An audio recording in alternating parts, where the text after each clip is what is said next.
I have been using this case for a couple of months now, and I have started falling in love with this case.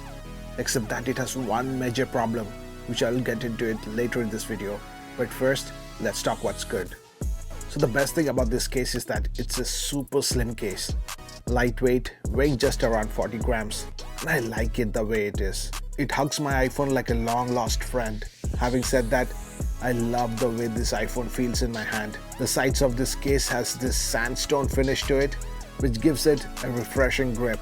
And once you have this case on, you have the confidence to even take it to a roller coaster and ride with it. It simply won't slip. On top of that, the back of this case is also textured, and it has these horizontal grooves all around.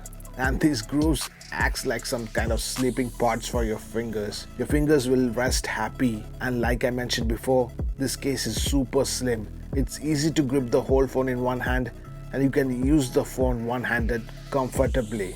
Now let's talk protection.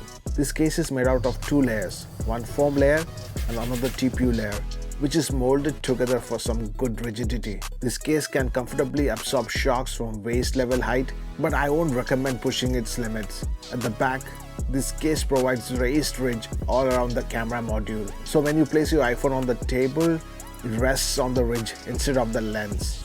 As a result, chances of your lens getting scratched is less to none, just like Lakers' chances of winning a championship this year. And coming to the front, there is this raised lip all around, which technically should help your iPhone from forward-facing drops. But to be honest though, this lip is very thin, just like Kristen Stewart's. Therefore, it's better to put a screen protector on if you're planning to rock this case.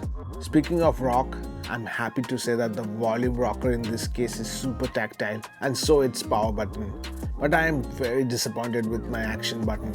It's mushy and hard, just like an undone potato. At the bottom of the case, you will find the cutouts for speaker, microphone and Type-C port. The cutout for the Type-C port is big and wide, so it's easily accessible by all sorts of third-party cables, and there is nothing to complain actually. By the way, speaking of complaints, my biggest complaint with this case is that this case doesn't have any MagSafe compatibility. Spigen forgot to place magnets on this case for some weird reason, which I have no idea of, and my MagSafe accessories refuses to stick. This case could have been a perfect 9.4 if they had put some magnets on this thing. Would that have cost Spigen so much?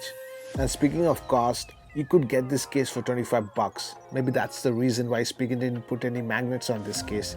Maybe to keep the cost down. Having said that, if you want a case that's a solid 10, click here and I'll see you there. Maybe a 9.5.